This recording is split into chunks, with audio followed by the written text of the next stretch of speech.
And I screamed. Got to the hospital. And there she is. In that room, who were in the room with me. I said, I want her data scooped. I want her data scooped. Then, within half an hour, not even that, 15 minutes of seeing Maia like that, I said, I want her data scooped. I want her data scooped, because nothing else makes any sense into why this child should end up like this. Nothing.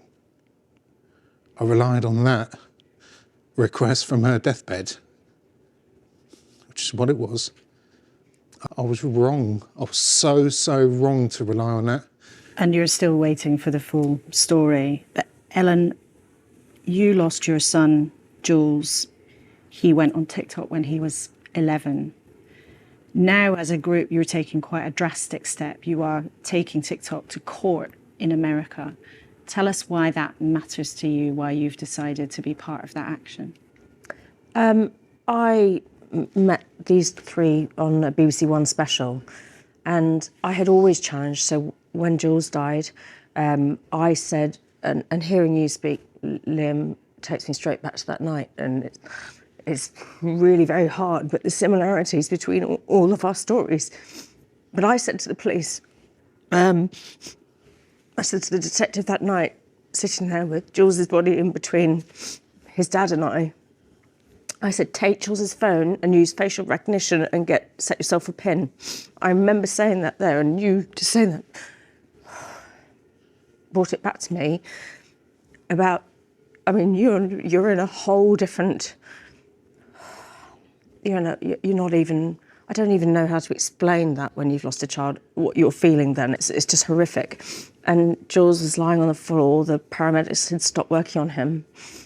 And Matt, Jules' dad, was one side, I was the other, and the detective came and sat on Jules' bed and was talking to us. And they wouldn't set a pin. They said, I'm not tampering with his phone. And I said, you do it, I'm not touching it, you set a pin. While he's still here, use facial recognition. And then they couldn't get into his phone. It was 5 months after Jules died when Jules' closest friend guessed his pin and said, try spelling out his name and numbers. We got into his phone. By then it's too late. The data is only stored for 90 days, I understand. Nothing was found offline, so he wasn't bullied. He was plenty of friends. That day he'd been playing with friends, and I came home at 10:13. And when you walk in to see your lifeless child, I cannot explain how horrific that is. And not one of us wants to be in this position, and not one of us wants to fight. We just want answers to why our children aren't here. And having discussed all our stories together, there are some vast similarities about how all 4 children took their lives in a very similar way. And we all believe it's something to do with TikTok. And Lisa, for you, what do you hope the court case might achieve? Because it is a big deal for parents to take on a huge corporation, to go to court in America. Accountability. They need to look at not just us, parents around the world. It's not just in England, it's the US, it's everywhere. And we want TikTok to be forthcoming, wanting to help us. Why hold back from giving us the data? How can they sleep at night? You know, I've reported so many times a certain video, and they've come back no violation, and they're a breach of their own rules. You know, they're saying they don't allow harmful content, challenges, harms, violence.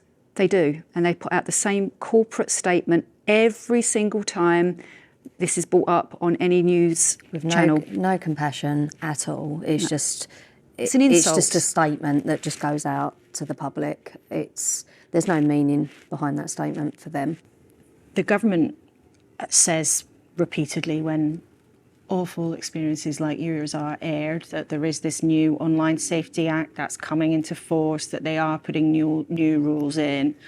Liam, do you have confidence that the UK's attempt to make it safe online for children is tough enough? No. No, I don't. No, I don't. And I'm about to find out if I'm right or wrong. Because I don't think it is baring its teeth enough.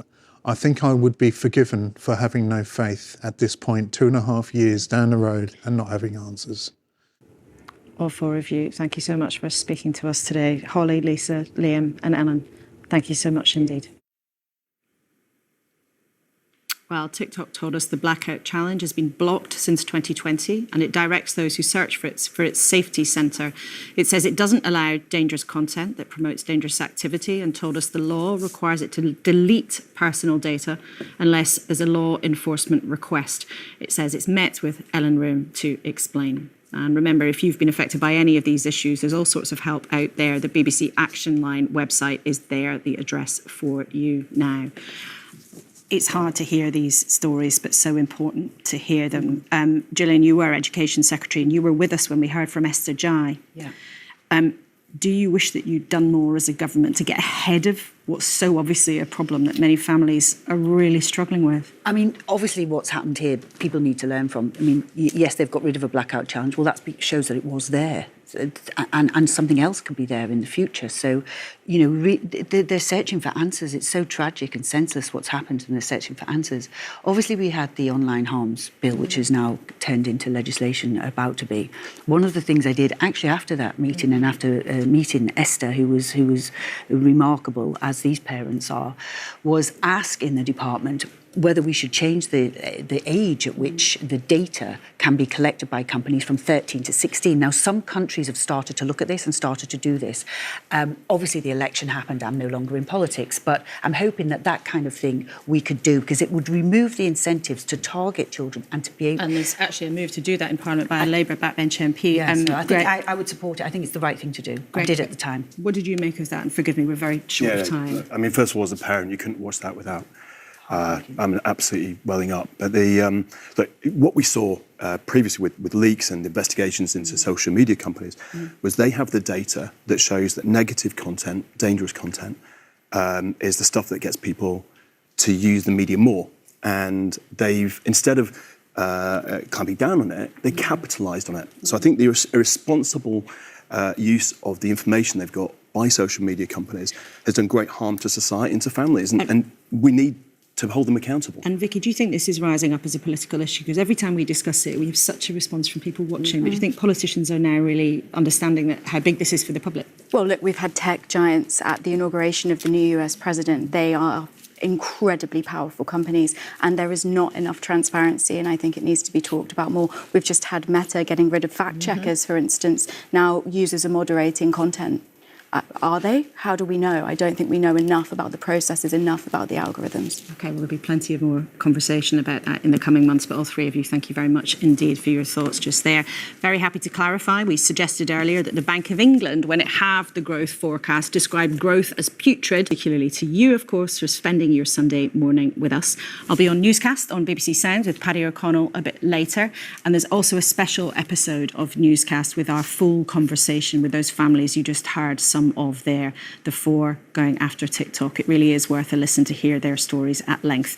Of course, you can catch up with anything that you missed or want to see again on iPlayer, and I'll look forward very much to seeing you next week, same time, same place. Goodbye.